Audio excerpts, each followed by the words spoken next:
Bonjour à tous, aujourd'hui nous allons plonger dans le monde de la technologie de l'extrusion.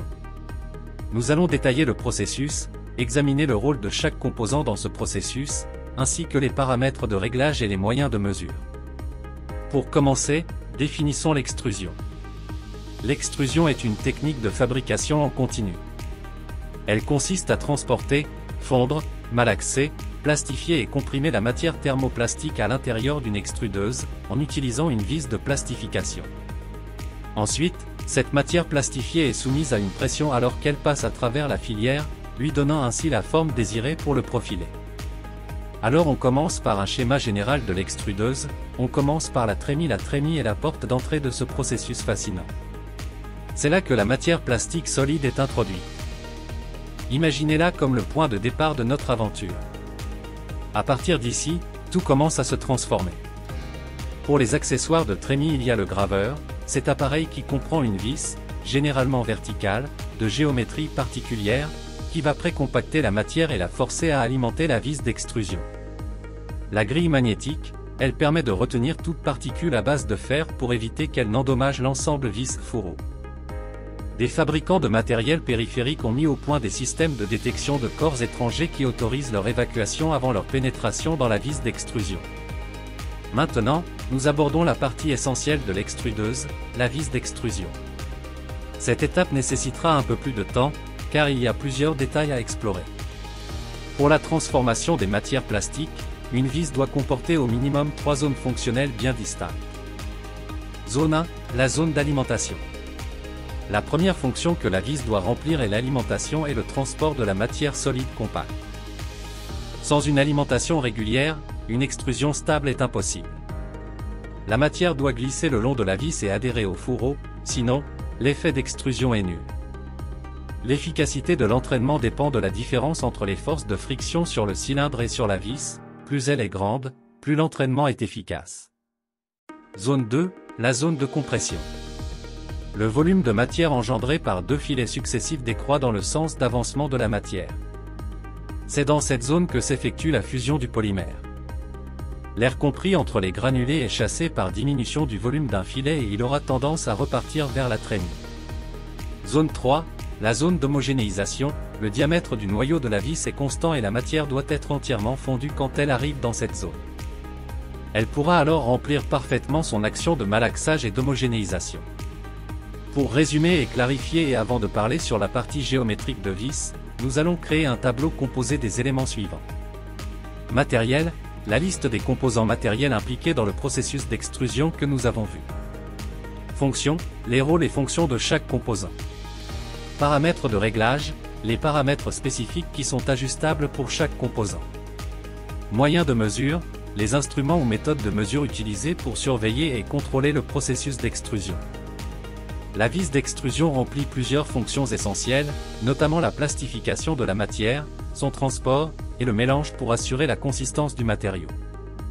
Pour ajuster ces fonctions, nous nous baserons sur la rotation de la vis et les températures d'extrusion.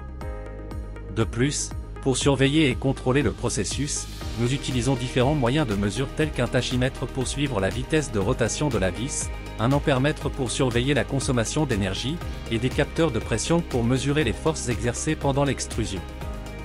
Dans la première zone d'alimentation, cette section de la vis d'extrusion accomplit plusieurs tâches cruciales. Tout d'abord, elle a pour fonction de compacter la matière plastique, assurant ainsi une distribution uniforme du matériau à l'intérieur de la vis. Ensuite, elle s'occupe d'amener la matière à la température souhaitée, un élément clé pour garantir une plastification efficace dans les zones suivantes. De plus, la zone d'alimentation joue un rôle essentiel en fournissant la matière plastique à la zone de compression, permettant ainsi la suite du processus d'extrusion. Pour régler cette zone, nous nous concentrons sur la température de consigne du fourreau correspondant, qui assure que la matière est chauffée à la température optimale. Pour surveiller et contrôler ces paramètres de manière précise, nous faisons appel à une sonde de température. Cet instrument nous permet de mesurer en temps réel la température de la matière dans cette zone, garantissant un contrôle minutieux et une extrusion de haute qualité. Passons maintenant à la zone de compression, une partie essentielle du processus d'extrusion. Cette zone remplit un certain nombre de fonctions cruciales pour préparer la matière plastique à sa transformation finale. Tout d'abord, elle a pour tâche de plastifier la matière. Cela signifie qu'elle chauffe la matière solide, la faisant passer de l'état solide à l'état fondu, la rendant ainsi malléable. Pour régler cette zone avec précision, nous nous basons sur la température de consigne du fourreau correspondant. Il est impératif de maintenir cette température à un niveau optimal pour assurer une plastification efficace et une pression adéquate. La surveillance et le contrôle de ces paramètres se font grâce à une sonde de température. Cette sonde mesure en temps réel la température de la matière plastique dans la zone de compression, permettant ainsi des ajustements en temps réel pour assurer un processus d'extrusion fiable et de haute qualité. Enfin, nous arrivons à la zone d'homogénéisation, la dernière étape essentielle du processus d'extrusion. La fonction principale de cette zone est de mélanger et homogénéiser la matière, à la fois en termes de température et de dispersion des éléments.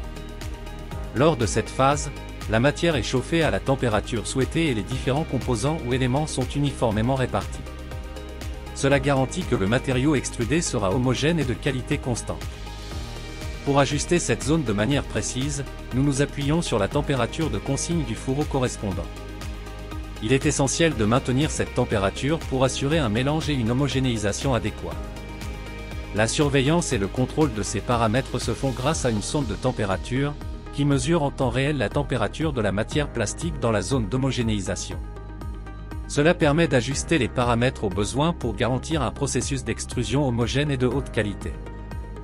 Maintenant on passe à la géométrique de vis. Dans la schéma vous voyez tous les noms mais on va aborder juste ce qui est important pour ne pas avoir un vidéo très long et chiant. Alors on commence par le pas de la vis d'extrusion et la distance entre deux spires successives de la vis. Un pas plus important signifie que les spires de la vis sont plus espacées, tandis qu'un pas plus court signifie qu'elles sont plus proches les unes des autres. Le pas peut influencer la vitesse d'extrusion et d'autres caractéristiques du processus d'extrusion. Le diamètre extérieur d'une vis d'extrusion, également appelé diamètre de la vis, est la mesure de la largeur maximale de la vis, prise d'un côté à l'autre, à l'extérieur de la spirale. Ce diamètre est une caractéristique clé d'une vis d'extrusion et joue un rôle important dans la régulation du débit de matière plastique et la pression exercée lors du processus d'extrusion. Il peut varier en fonction des besoins spécifiques de l'application et de la machine d'extrusion. Maintenant on passe à noyau côté trémie. Le noyau côté trémie, parfois appelé noyau d'entrée, est la partie interne de la filière de l'extrudeuse qui est située du côté de la trémie, où la matière plastique solide est introduite. Il peut avoir une forme spécifique pour créer des cavités, des canaux ou des motifs particuliers dans le produit extrudé.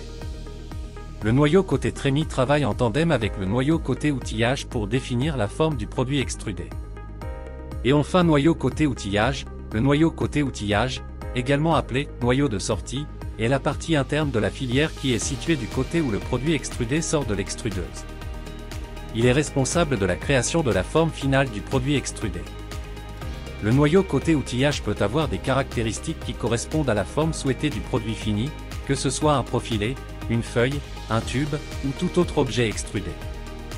Il travaille en harmonie avec le noyau côté trémie pour donner au produit son apparence définitive. L'objectif de cette définition pour comprendre et calculer le taux de compression. Le taux de compression se réfère à la mesure de la compression subie par un matériau ou une substance pendant un processus d'extrusion, de moulage ou d'autres processus similaires. Il est généralement exprimé sous forme de rapport ou de pourcentage. Alors nous avons S1 est la surface noyau côté trémie, S2 est la surface noyau côté outillage. Le taux de compression est calculé en comparant le volume initial du matériau avec le volume final après qu'il a été soumis à des forces de compression. Un taux de compression élevé signifie que le matériau a été fortement comprimé, ce qui peut avoir des effets sur ses propriétés physiques, notamment sa densité, sa résistance et sa structure. Après substitution, on obtient la relation suivante. En général, le taux de compression se situe entre 1,5 et 3,5 en fonction des matières transformées. Voilà l'intervalle de taux de compression de quelques matières. Je ne veux pas entrer beaucoup dans le détail mais je vais faire d'autres vidéos sur la matière plastique. Alors le taux de compression est un paramètre important dans la conception de processus industriels tels que l'extrusion, car il peut influencer la qualité et les caractéristiques du produit final. Il est souvent ajusté pour répondre aux besoins spécifiques d'une application, en fonction des propriétés recherchées du matériau extrudé. Maintenant, nous allons explorer quelques exemples de vis utilisées dans le domaine de l'extrusion. Ces vis sont conçues pour répondre à des besoins spécifiques et offrir des fonctionnalités différentes. Voici quelques-uns de ces types de vis. Vis transporteuse, cette vis présente une profondeur de filet et un pas constant sur toute sa longueur, ce qui en fait la vis la plus couramment utilisée actuellement. Vis à dégazage, cette vis a une particularité, la profondeur du filet augmente brusquement dans une zone où la pression tombe à zéro. Cela permet d'aspirer la vapeur d'eau et d'autres impuretés gazeuses dans cette zone. Ensuite, la matière est à nouveau comprimée et la pression est rétablie. Vis à noyau tronconique, dans ce type de vis, le diamètre du noyau augmente de manière régulière entre la zone d'alimentation et la zone de sortie. Vis barrière, cette vis est constituée d'un canal primaire et d'un canal secondaire qui récupère le polymère fondu. Cela permet la séparation entre les flux solides et fondus. Cette conception est particulièrement adaptée aux matières peu sensibles à un fort taux de cisaillement. La longueur des différentes zones de la vis d'extrusion varie en fonction des propriétés des matières à transformer, ce qui permet d'optimiser le processus d'extrusion. Voici quelques exemples de configurations courantes. Matière amorphe, pour les matières amorphes telles que le polystyrène, PS, ou pour éviter un cisaillement brusque, la zone de compression est souvent plus longue. Cela garantit une plastification efficace de la matière. Matière semi-cristalline, en revanche, pour les matières semi-cristallines comme le polyamide, PA, une zone de compression plus courte est préférée. Cela permet de déclencher la fusion de manière plus rapide et efficace. Vis standard, enfin, les vis d'extrusion standard conviennent à un large éventail de matières, mais elles ne garantissent ni une plastification optimale ni une dispersion homogène des matières. Elles sont polyvalentes mais ne sont pas spécialisées pour des propriétés spécifiques des matières. Ainsi, la longueur des zones de vis est adaptée pour répondre aux exigences particulières des matières à traiter, garantissant ainsi une extrusion de haute qualité. De plus, il existe d'autres types de vis qui intègrent des éléments de malaxage pour améliorer la distribution de la matière, tels que les embouts picots, les embouts Rapra, les embouts Anas, les embouts à filets interrompus, les embouts d'ulmage et les embouts Saxto. Ces éléments de malaxage accélèrent la fusion et améliorent la qualité du mélange, en particulier pour la dispersion des colorants. Cependant, ils sont moins couramment utilisés en raison de leur coût élevé. Notre vidéo arrive à son terme, mais notre exploration de l'extrusion est loin d'être terminée. Aujourd'hui, nous avons mis en lumière la trémie, élément de départ essentiel, et nous avons découvert les différents types de vis d'extrusion, chacun adapté à des besoins spécifiques. Dans notre prochain épisode, nous plongerons plus profondément dans le monde de l'extrusion. Si vous avez des questions ou des doutes sur ce que nous avons couvert aujourd'hui, ne manquez pas de laisser un commentaire. Nous nous ferons un plaisir de vous répondre et de fournir des explications supplémentaires. Restez à l'écoute pour notre prochain épisode, où nous approfondirons les mécanismes de l'extrusion et les nuances de ce processus fascinant. Merci de nous avoir suivis, et à très bientôt.